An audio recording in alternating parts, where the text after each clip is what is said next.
Hello there everyone, and welcome to this Deck Tech. With me today is Finlay, otherwise known as, popularly, the fucking AGOATNI, baby! He stealthed his way into top cut of the Battle Hardened in Copenhagen and made it all the way to the final, and that's as far as he made it. So we're going to go through the Deck Tech. He has some interesting takes in here. Trust me, they are very interesting. And before we begin, do you have any shout-outs? Everyone from Edinburgh, Jack Green, Alfie Thomason, living in the same room as me for a couple of days, unfortunately for them.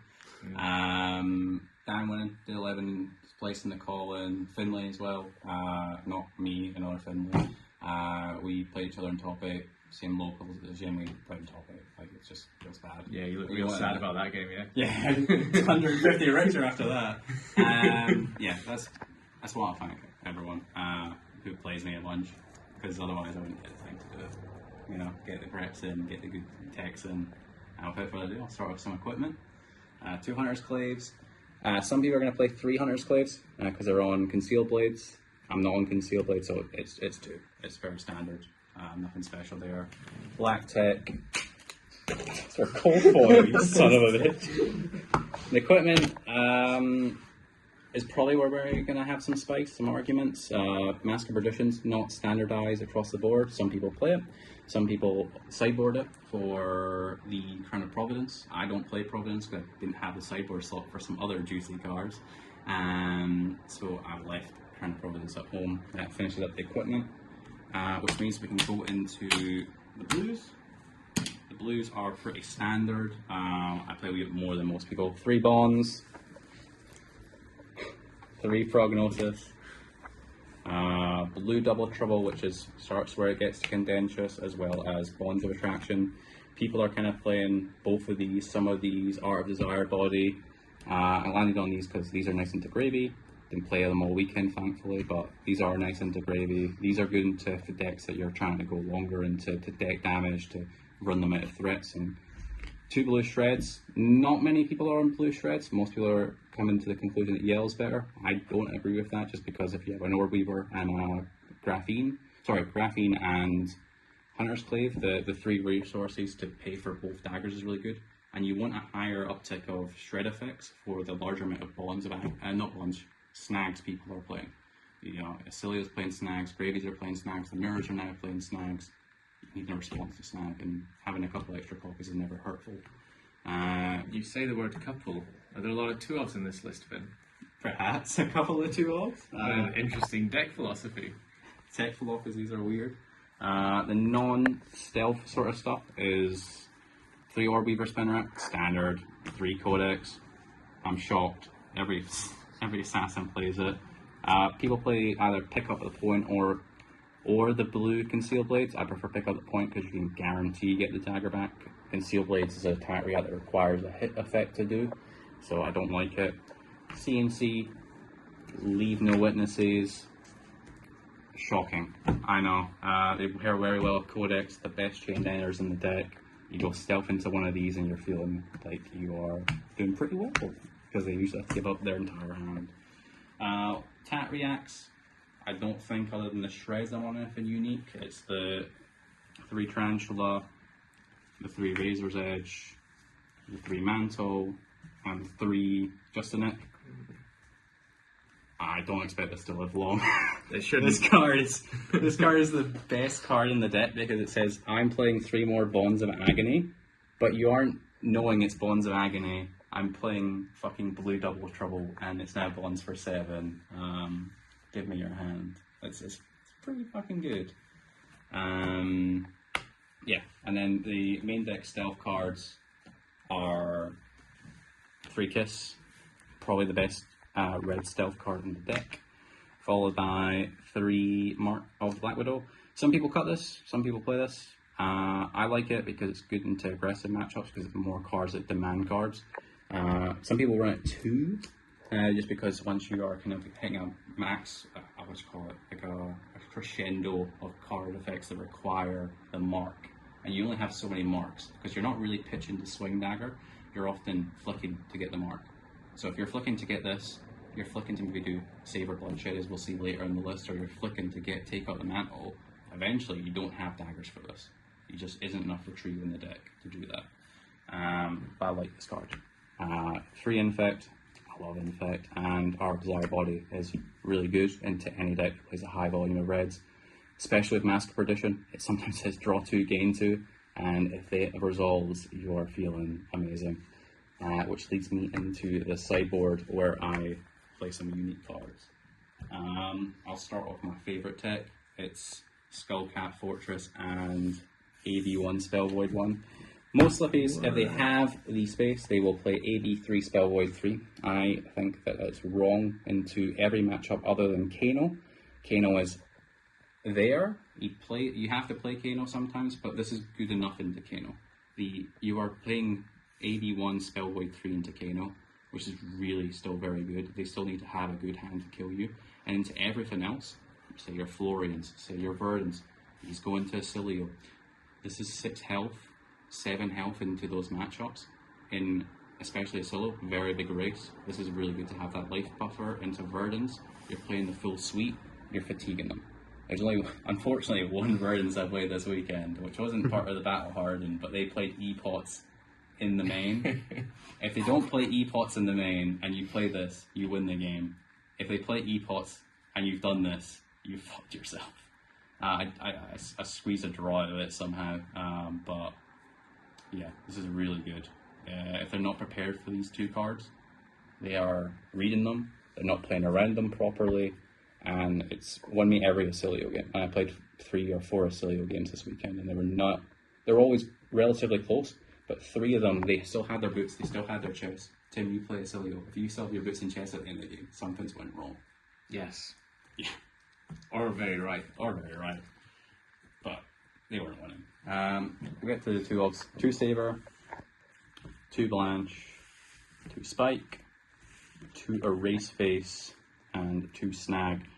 I play 52 card main, as you might have counted, which means that we are often going to be fighting a 3-off playset and a 2-off playset, which means that in most matchups we're finding one of these 5 sets of cards to play into. And why 2 is basically because they don't do enough into it every deck in this wide format to be at 3, but they do enough to basically be like, example Race Face, it's really good into the Draconic Heroes, it's good into Dio, it's good into those decks that actually care about their talent. Blanche, Acilio as well. Blanches are extra poppers for Prism, and they are good into Gravy. They're 7 poppers, which make them really nice into Prism. You have Saber Bloodsheds, which come into decks that don't want to block a whole lot, as well as probably the Spikes, depending on how the card counts out. You can always take a few out of the main. And the Snags are for the mirror. It's won me a lot of Slippy mirrors. It's really good. I like having 2, but I play less D-Reacts, so that's why I play 2. Some people will play 6 D-Reacts, I play 3, which leads me into the 3-Os, which is 3 Double Trouble Red. I don't think as many people are on Double Trouble Red because basically they feel like they don't have enough attack reacts. I find it's really good into decks that you're going slower into, which means that you can basically have that deck damage to get the final couple of good cards out, as well as the final one being Sync.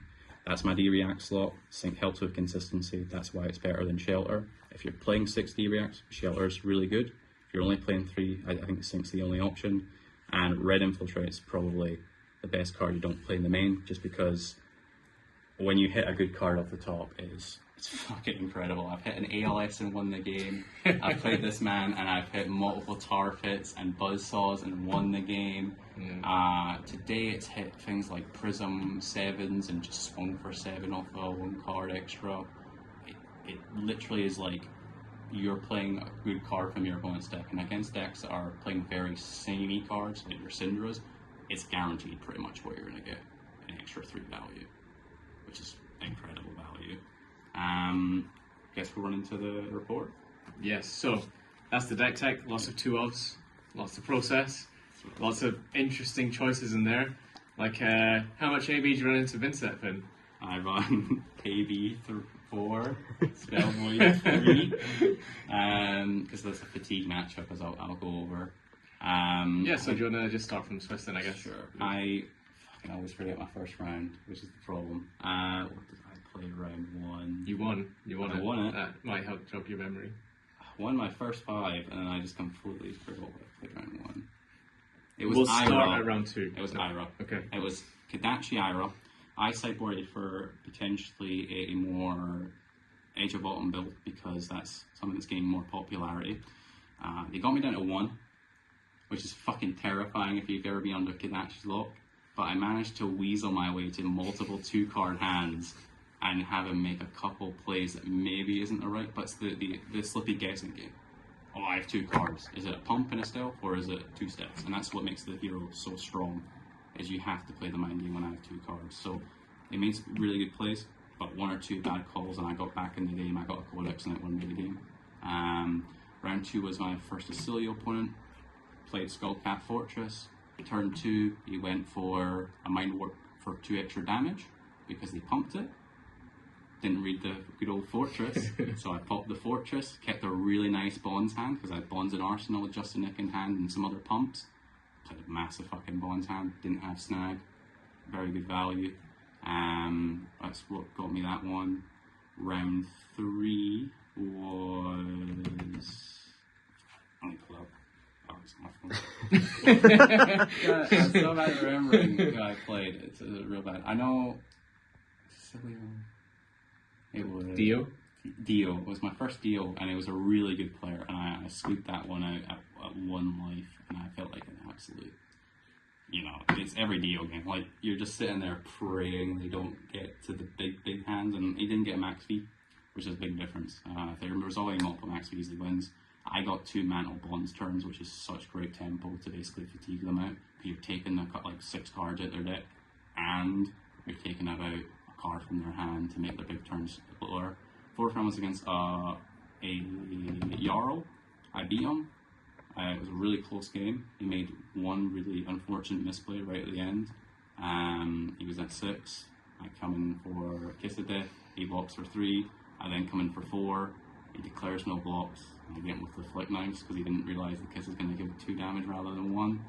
It's unfortunate, but that's how some wins come through. The 5th round was another Acilio. Same again, he didn't get a chance to really pop his boots. I guess had the same turn, so basically I'm going to take 2 cards with my nice disruption. You're going to play a 2 to 3 card hand. You're going to have to try and set up, and every turn I'm putting him on that clock with him chipping down because they can't block as well. So it went really well. 6th round was a Prism. I made 1 big misplay that cost me that round, which was I had Codex, CNC, and a blue Persuasive Prognosis. I should have just sent Codex Leap down to CNC because I already had another CNC in the grave. But I psyched myself out of that play for some reason. I don't know why. I just sent the CNC pitch Codex. It was a terrible play. I don't know what I was thinking. But I think I still probably lose that game. I don't know. It's so hard to tell when you make a misplay like that. The final round of Swiss was against the winner of the entire event, Amario. Oh, sorry. Very good player. He absolutely trounced me in the first game we played. It was not that close. I made a couple not great plays, but it's so hard in the Assassin Mirror because you're playing a constant guessing game. You're not playing, this is exactly what the value is. You're having to think about what you have left and what that value can be. So you make a couple wrong guesses on either side and you lose the game. So I went 5-2. And thankfully somebody... How are you feeling after 5-2? Not good, because it was pretty much 6-1 for a lock, so you're probably wondering how you scum by on that. Someone drew. I know it was the Jarl player and a guy named Eugene C. Fatigue Reiner and Jarl leading to a draw. It was very fortunate for me. I scummed my way in, and then I play our local buddy Finlay. Who was undefeated at this point. Undefeated. Shout out to Finlay. He's probably he's getting a Dech tag as well. He's a really good Vinset player, probably the best Vinset player in the world. And one of the only. But let's not take anything away from him. Not take anything away from him. 7-0, amazing. Better than what I did in Swiss. We sit down and play, and he just couldn't get the hands. Unfortunate. It was really sad. I turned away for 5 minutes, and he was at like 10 health, and you're still at like 30, and he had like 15 cards left. He got like 3 blood debt, 2 of it being cull, and at that point I was like, I literally can't keep a hand because the second I take 1 point of damage, I lose 2 cards. So I'm just like, okay, I'm gonna pitch for 3, block for 6. I play Arcanite Skullcap and Fortress to help cover a couple breakpoints and keep life lead. It didn't come up so much there, but in an actual regular Vincent match where he's not bricking, then that matters because you are going to go to fatigue properly and you're going to have that life just drain really quickly, and it's hard to stick to the game plan in that situation. But that extra 6 life does do a lot in that matchup to do that. And as I say, unfortunately, he had like 2 Culsics in there taking 3 blood debt, and you can't do anything to stop it. He's just hemorrhaging. Hemorrhaging blood. Exactly. And then he just ran out of gas. Top 4 was Syndra. Good matchup for me. I played it well. I had a couple bad hands. He had a really bad hand as well with like no real go against sources, and he had no daggers at that point. Maybe he'll regret not having daggers at that point, but it's one of those things where it can happen when you play Syndra. It happened. I got a bit fortunate, but I also had some bad hands. I had a hand that will pick up the point with no stealth attacks and 2 pumps. So I was just like 3 flick 3. Buy it back. Buy it back. Good value. Good value. I got through in the end. I think I was on 7, which means it doesn't look as close, but I thought it was a lot closer than that. And then the finals, I played the Mario and Swiss again. Way closer this time, which is nice. What do you think you did differently in this game, Finn? There's one play I made a mistake on. He was at 3. I was at, I think, 10 at this point.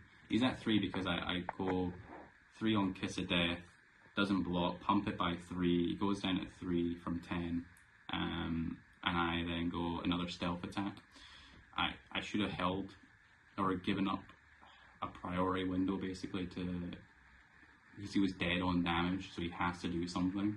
I didn't, so he does sink in response to my flick knives and top takes shelter from the storm. It happens. He played really well, and he wouldn't be in that position if he didn't play really well. How many bonds did you resolve that game? I think 4. They weren't amazing bonds. One was for 4 damage, one was for 10, but he blocked 2 D-reacts, and that was his last 2 cards in hand. So I wasn't doing the same deck damage I want to do, as well as getting the same value I want to get through on the bonds. But, you know, I try to play the aggressive game plan that this deck wants you to play, and it didn't pay off in that one. That happens. It does happen. You played very well, actually. It's a tough matchup. That's like, that Mario deck is like Slippy, but with Mario. So everything has +1. It's like basically the exact same deck as yours. He did not play any dagger pumps, so it was like very much just playing the mirror with him having an extra hero ability. Yeah. Oh well, it's a cursed matchup. And you did very well to get there. His first top, he's been grinding Talishar. The reps, they definitely pay off as well. Yeah. And we made a lot of fun of you for playing Fortress and Skullcap. And we still will, but... It's won me like 4 games this weekend. I love the cards. They are getting thrown in the bin, unfortunately, when Burns gets its new spec. Oh, she'll get hit, and so Yeah. So it doesn't matter, But congratulations again, Finn. Sad you couldn't take it all the way. But It happens. Next time. And hope you guys have enjoyed watching. If you have any questions, he'll answer them. And have a good... Oh, and one more shout out to Alfie, the cameraman. And shout out to Jack for overseeing the operation. Valuable member here, actually. And thanks to you for watching. Have a good day.